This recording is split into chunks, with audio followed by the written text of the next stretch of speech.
Hey, what's up, everyone? This is Jason Tucker, and this is WP Water Cooler. WP Water Cooler here on Fridays.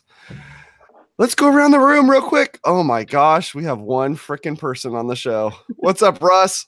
Hey, how's it going? Awesome, man. Awesome. So today, we've changed the format of WP Water Cooler. At this point, it looks like we've changed the entire show format altogether.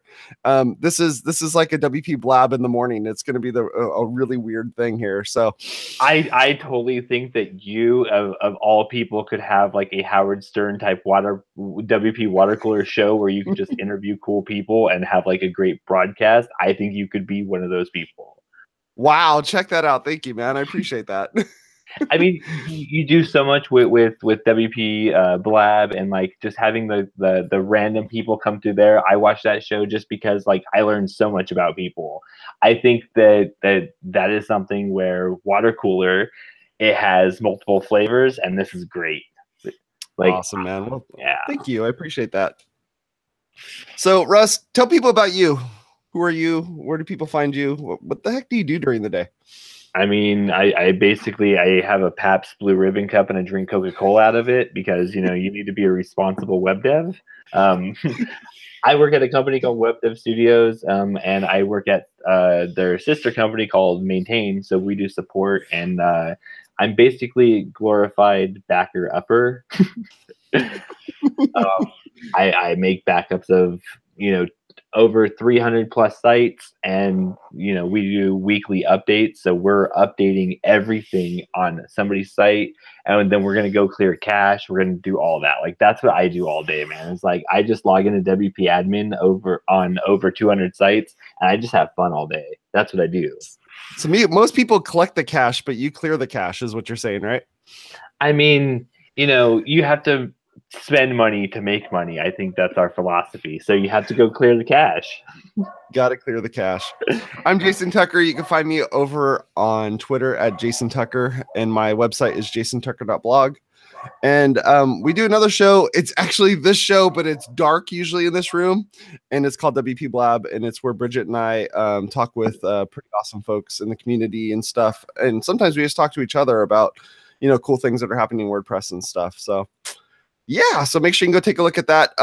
Mark Benzicane was on yesterday. He's from Desktop Server Press. Feel free to go take a look at that particular episode.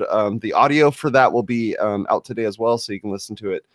This show, as well as any of the other shows on WP Watercooler Network. So cool. Recently we went to WDS camp. So WebDev has like a retreat, and everybody went to this house in North Carolina. I put all the WP water coolers on my my iPod. I listened to 3 while I was in the air. I listened to episode 3. I listened to episode 136, and then I listened to 245 or something like that. Wow. Well, one was like multi-site. One was like, I forget episode 3, but you always say like go watch Say on that episode or something, and because it's yeah. Well, I listened to it. I haven't watched it. Like I'm doing it in steps, but like I do download, I think, every week, and I need to put Blab on my download list. But I listened to it, and like I was trying to go back and see like, is there something we could do different on water cooler, or like what did we used to do? But like I had fun just listening to old times. That's awesome, man. We've had a fun time on this show. Just having cool people on, and just not taking this crazy seriously. I mean, this isn't like backed by some crazy corporate conglomerate or anything like that. EIG hosting. Right. Powered by one of 9,000 different web hosts, all under the same roof. I have this idea, like I want to start a Twitter account where like basically you go to like because you know how you can inspect the page element on a website, and you can change the content. So like you can make like somebody's homepage say something like clever or like just funny.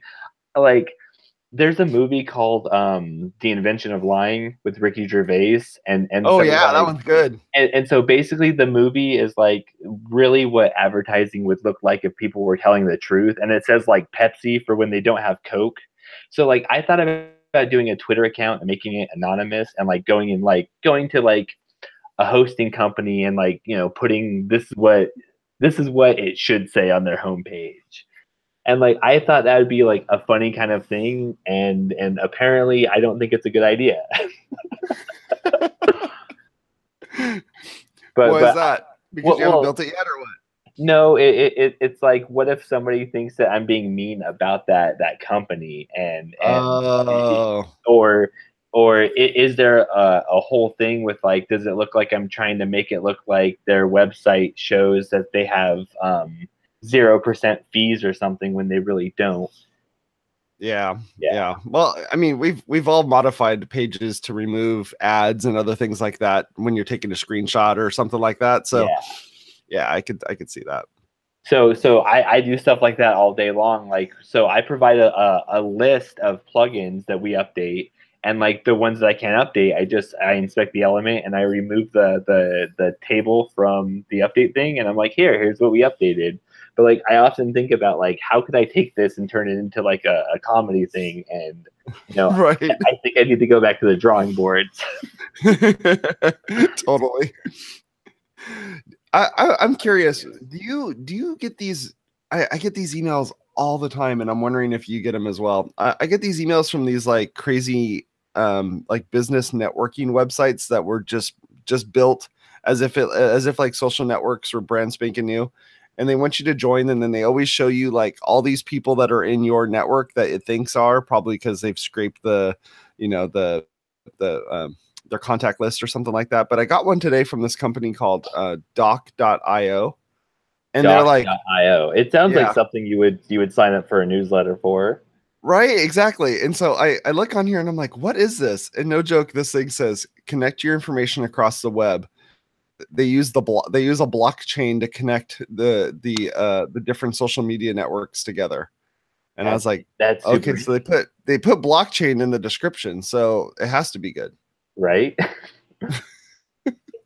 But I'm just curious, do you get these types of emails too? Because I probably get one at least once a week from some new startup that just happened that wants to connect me to a bunch of other people, and these people are never the same people that are using these systems. But it's interesting that you bring that up. Like, I get things all the time that are like let's just talk about the randomness, like on LinkedIn. Somebody's like, hey, add me to your professional thing, and you're like, I don't know who you are, right? You get those kind of random social things.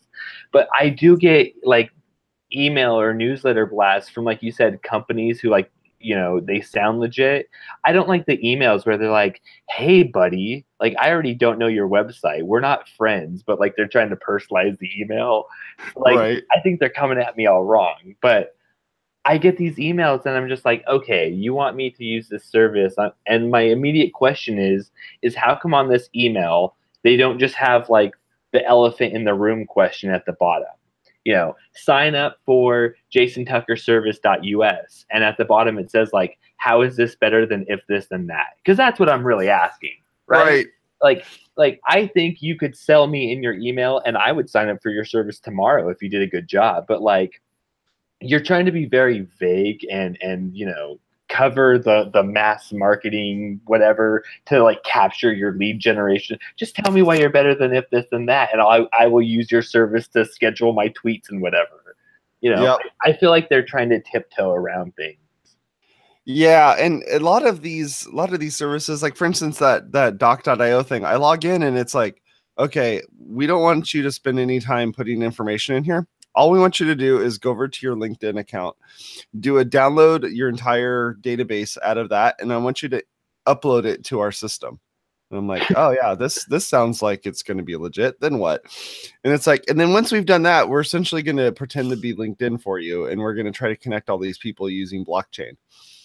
And I'm like, okay, because instead of suggesting to LinkedIn that they just do this service better, we think that we could rip them off and corner the market by using their data that you're going to download and then upload to us. Yeah. I don't know. I was just looking through this and I see the people that are using it, and I was like, oh, well, these are reputable people to me, but I don't know if they're actually those people or not. Is it that enough people have put this information into their database that they found that my name keeps showing up in a couple of these people's contacts? And okay, so now we've kind of figured out, we can tell Jason, hey, by the way, Jason, these people may or may not have signed up for this service, you should totally sign up too. Right. Because just so you know, we're telling a whole bunch of other people that you, Jason, may have signed up for this service. Not that you have, but you may have. You know what I'm surprised is not a thing is, you know how like there's yet another related posts plugin or whatever. I'm surprised at the bottom of other emails, like let's say I get TMZ and they email me, you know, something about whatever. Like at the bottom it says like, you know, other newsletters you might like, and like links to those. Like I'm surprised that's not a thing. Yeah, I mean, I could see that happening if like they own the network service, or if they're getting paid on the back for sending somebody over to their other mailing list as well. Yeah, like what is Perez Hilton paying TMZ to say other blogs you might like, and it goes over there. I'm surprised that's not a thing. I feel like that's very simple to do.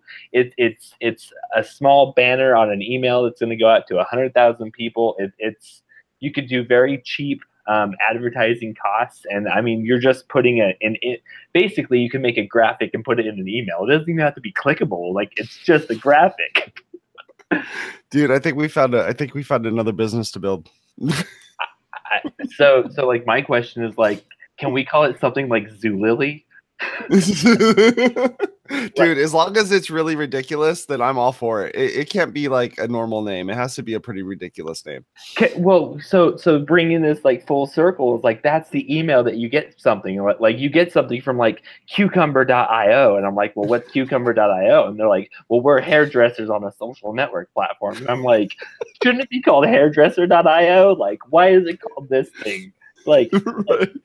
we're at the what is the IPv6 for domain names?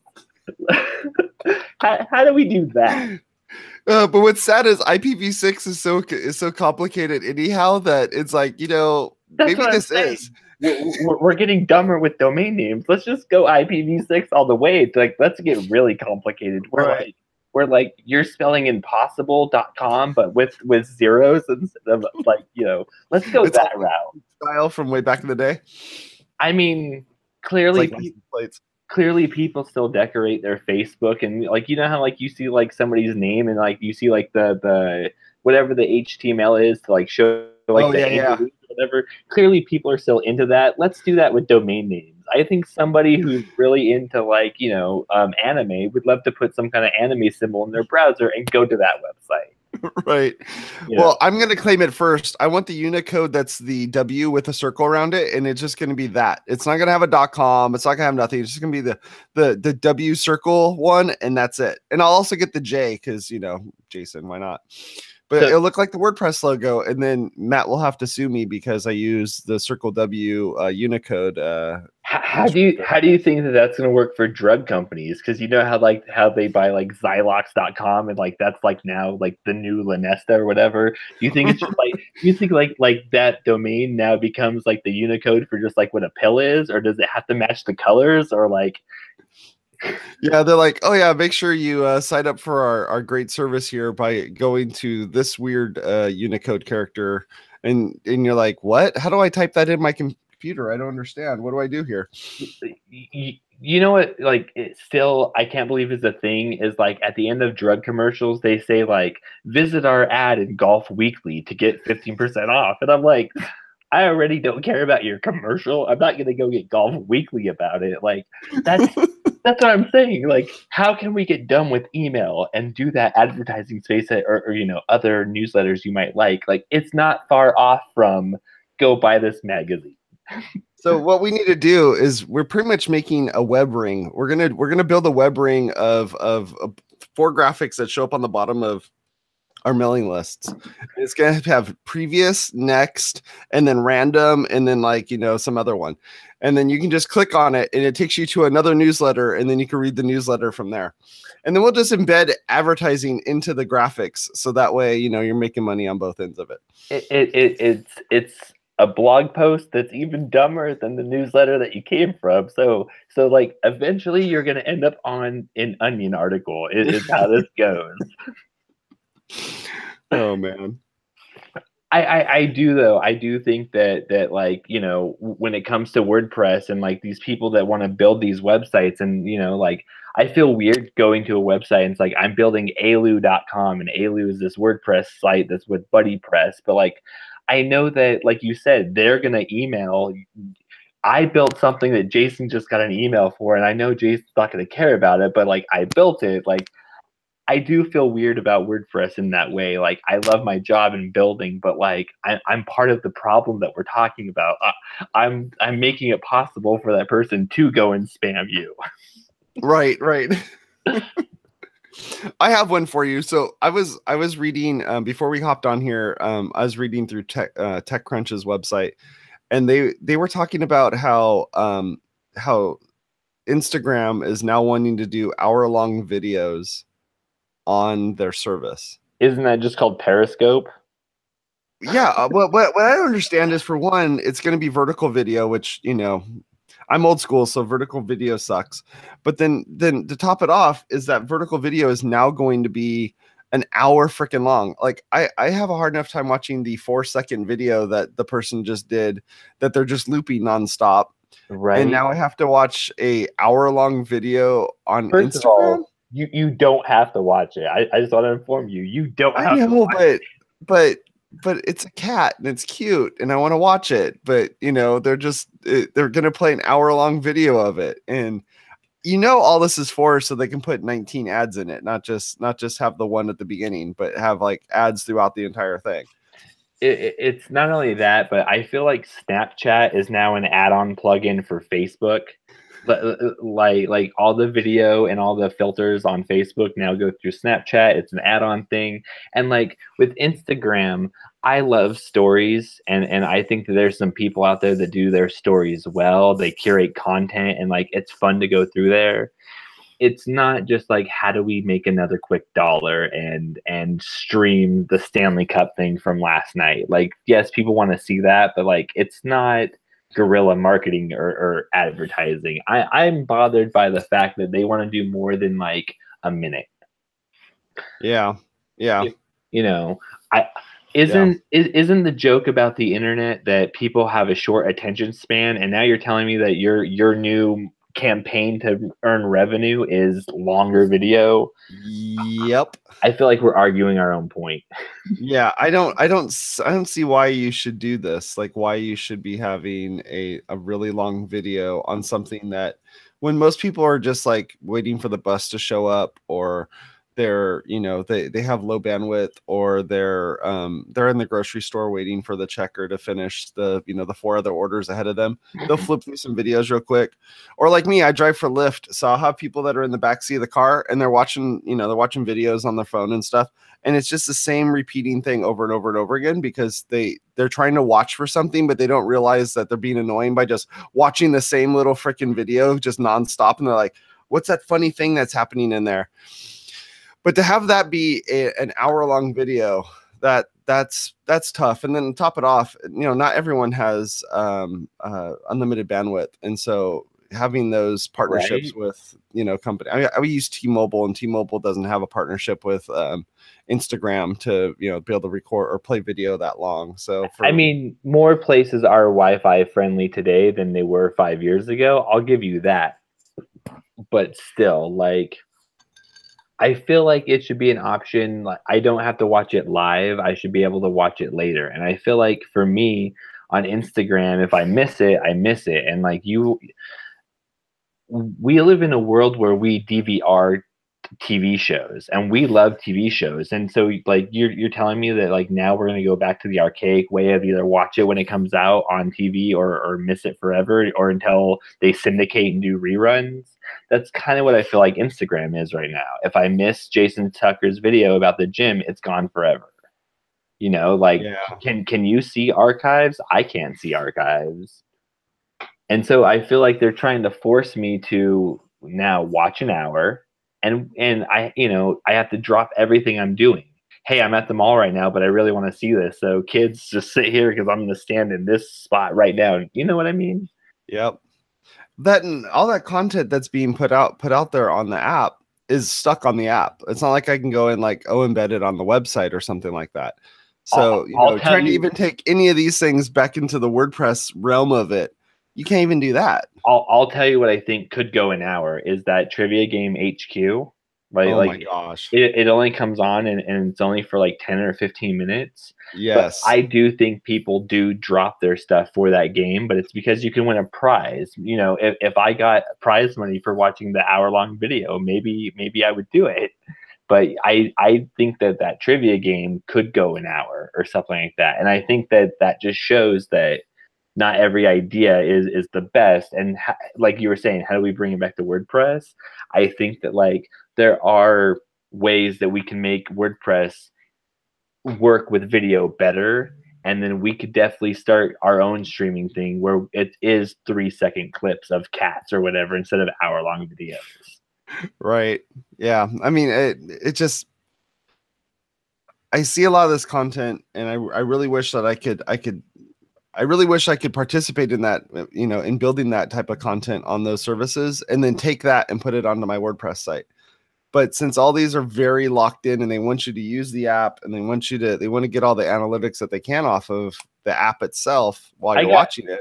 I got into surveys for that reason. I thought that like I would do the online surveys to make money thing. And then I was like, well, if my opinion is really valued, I feel like I could change Advil's commercial so I could make it a better commercial.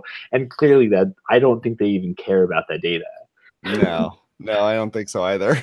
I think the value of there is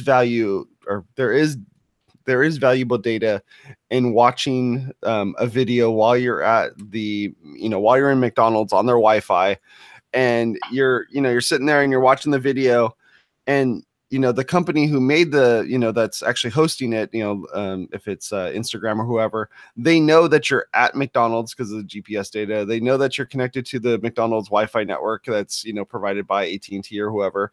They have all that data off of it. And they know that you sat there and you watched it for however many minutes. And then that was it. Right. So to try to put that onto like a WordPress website and then still be able to provide that type of creepy value to the provider, I don't see how that would be able to work. That would be I don't think WordPress has too much data limit, but I think that would be the closest example that we could give. Yeah.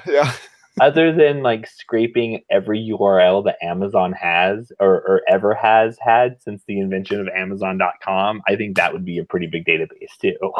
Yeah, that would be a pretty big one. Yeah. That's what is a service that we could create to basically what if we could create a thing that says listen, you're going to have to watch commercials, right? That's just how the internet's going to work. What if what if I could go to jasontucker.us/advertisements and I could say hey, I'm really into sports. And then that way, whatever I'm watching, whether it's on YouTube TV or on Facebook, I just see sports ads. I wish that was a thing. Yeah. No, I mean, there's stuff you can do on Facebook and on Google that you can tell it hey, just to let you know, here's the type of stuff I'm interested in. Well, the reason I'm getting to that is I feel like those emails that you get, you were saying, from these random companies, they're arguing points well, did you know that there's 1.8 million people that are interested in this topic like you? And I'm like, well, fine, I'm not one of them. Let me turn off the setting and go advertise to those 1.8 million people. You know what I mean? Right. I feel like I feel like that is the GDPR policy that we should have. I like removing my name from your database, but I think I should have control of not just what this website can show me, but just through the internet service provider. Then I think I would gladly be happy to pay the $200 a month it is for my internet service. You know what I mean? Yeah. No, I think in order to be able to pull that off, I mean, right now we have way more security than we've ever had in the past. Having primarily all the websites that you go to on the internet are using HTTPS. All the TLS they should be. Yeah. All the TLS encryption that's happening with that. And because of that, you can't really snoop into what is it that this person's looking at in order to be able to kind of figure out what they're doing. So you can get which domain name they're connecting to and which external assets are being accessed. But outside of that, thank goodness they're not able to tell you every little thing about it. They know that I'm streaming to hangouts.google.com right now, but they don't know that I'm talking to Russ. Oh, they might know. They might know. Yeah, I think it's like the FCC. I think somebody who monitors the internet also watches like they just watch like a 3-second clip of this just to make sure that like we're not doing anything bad. And they like I think somebody has seen us. Probably, especially since I'm streaming it to YouTube live right now. So most likely. I feel like there's a person who's just like a hard drive, and like they can just go to him and be like, "Hey Jim, have you ever seen these two people?" Like from his memory, he could be like, "Yes, on Friday they talked at 11:26." Right. So as somebody like you who's a diehard Android person, when Apple did their recent announcement, did you even care much about it or even like looked at it to see like what was going on there? I haven't seen what they're doing. Like the only Apple thing I have in my house is my computer. That is it. I haven't watched anything. I have no idea what they announced. I heard something, but like I'm not that interested to know. And like to be honest, there's all this Google Pixel 3 leaked thing happen. I've seen the picture of the notch, and that's about it. Like I'm not even up to date on that anymore, man. Yeah. I was just curious because somebody like like me, I love my Apple products, and so you love Apple products. I do, dude. I mean, watch, phone. You just helped, or you gave John Hawkins advice. You were like, "Hey, you could have did this." I feel like you did that scene in Good Will Hunting where you told him that you could have got the same education for $1.50 at late fines. I didn't want to. I hate when somebody comes in after money's been spent and time has been done, and then they come in and go, "Well, by the way, dude, there's like this button on the bottom of it. If you push it, it resets it, and then everything's fixed again." Like I hate when that happens. Right. So I was like, I do too. It's like, hey, you could have just went into the editor and changed the CSS. You didn't have to like go pick out a whole new theme. I feel the same way. But you are crazy about Apple. Yeah, I am. So to hear like new stuff that comes out and everything, like for me, I don't really follow a whole lot of the Android stuff. I'll see some stuff and I go, one part of me says, in a year from now when Apple, has kind of figured out what things Android did this year, that they're going to go back and kind of redo all of it and make their own version of it. But then there's other times where it's like Apple puts out this really cool thing. And then we're like, all right, well, let's see when Android picks it up and starts running with it. So it's back and forth, and it's kind of a little bit of a tick and a talk going on there. Like what bothers me about it is like I thought it was cool when Android or Google was like, we have this Google Home speaker coming out, and it listens to its own sound to adjust its quality to make sure that it's like the best sound in the space where the speaker lives. I was like, wow, that's Google, making a huge advancement in technology.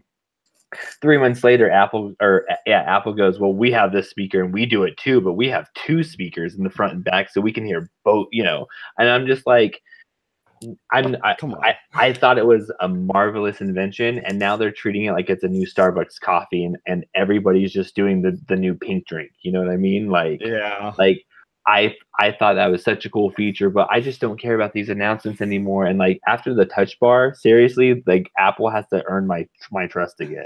The touch bar was a bad idea. Yeah, I have a touch bar laptop. It's what I'm using right now, and I barely ever use the touch bar stuff itself. And half the time I'm like, where's the function key? Oh man, the function key is gone. Hold down the function button. No, how do I get it to show? The function key is gone, but wasn't it glorious how quick you could type that emoji? Not only that, you could scrub through it and be like, which emoji do I want? like do you just like swipe with your finger and go through emojis? Yeah, it's awesome. I mean, maybe that's about it. Maybe that's pretty cool. It's a $300 emoji picker is pretty much what it is, with a Siri button on the side that I hit every once in a while when I accidentally reach too far for the delete key. I think that should be your new podcast. You need to get somebody on from every type of WordPress plugin and say, what are you going to do to get me a touch bar icon in my notification? How is Gravity Forms going to put a touch bar notification in my thing? I want to know. Awesome, man. Awesome.